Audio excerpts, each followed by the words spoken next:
There has been a lot of speculation as to who this is, and what relation she may have to this depiction of Marika in Messmer's chamber. Is this Marika? Is this the Gloamite Queen? Who's the baby? Kytales did a phenomenal job at exploring the implications. I'd advise checking her video out, but take with you the revelations of this video, which I feel support many of her points.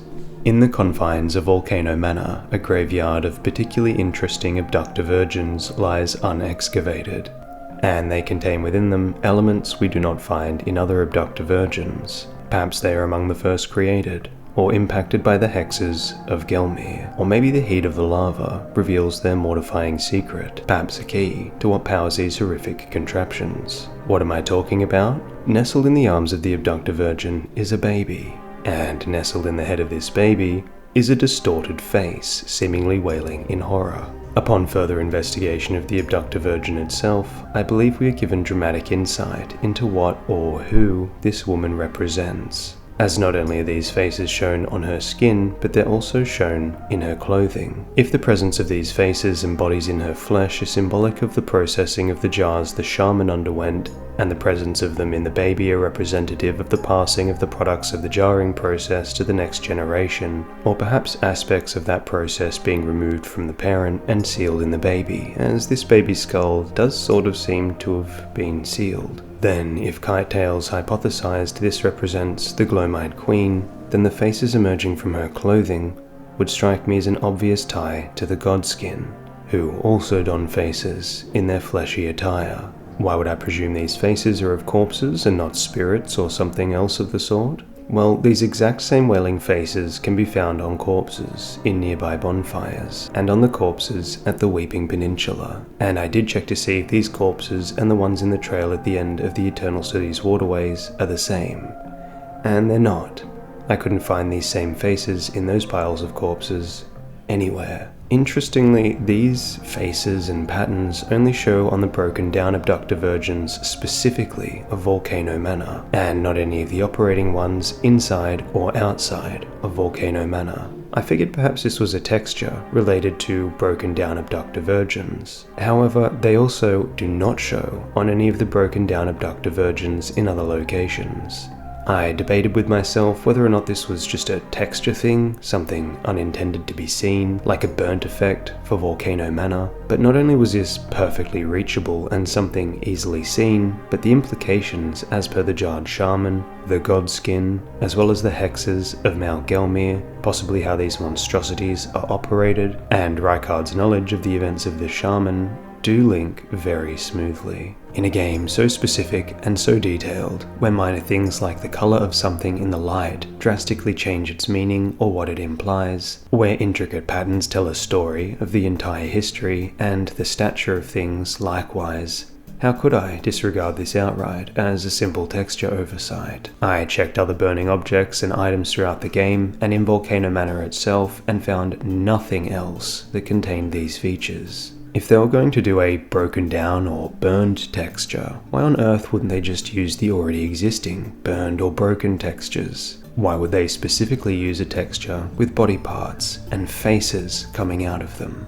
akin to the Jarred Shaman, Godskin, and the hexes? I think this association between Rykard's knowledge of what occurred with the Shaman is exemplified by the forehead marking seen on the picture in Volcano Manor, strikingly reminiscent of the forehead marking on the Jarred Shaman themselves. Curiously, the Godskin nobles don 7 faces on their attire, which, in the village of the happy dancing skinning mummies of Domunila, who were found nestled by a Godskin apostle, also don a symbol consisting of 7 circles. In addition, the blue capes, and in particular their outfit, look strikingly similar to the Godskin outfit.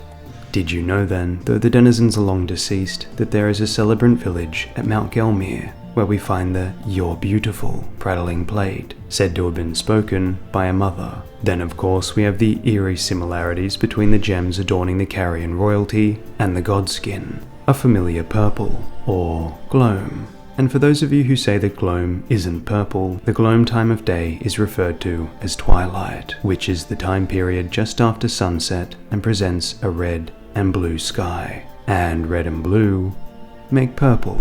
just like the blue of the ghost flame, which was originally purple, having the red taken from it by Malekith, just like the windows in this church of Iglay, blue and red, with the grey combination of the colours presenting purple as you peer through it.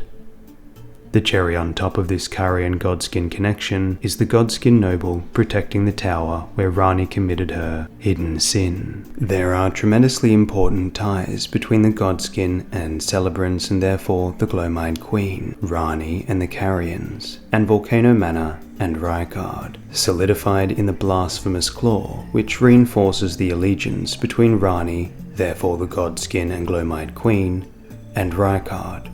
Snakes aside, there are other important aspects of the Abductor virgins, such as the gold snakes, which are very reminiscent of the winged snakes who keep Messmer company, and the white base serpent within him at bay, absolutely identical to the white or silver snakes within the Abductor virgin. To me, this does make the likelihood of this baby being Messmer even stronger.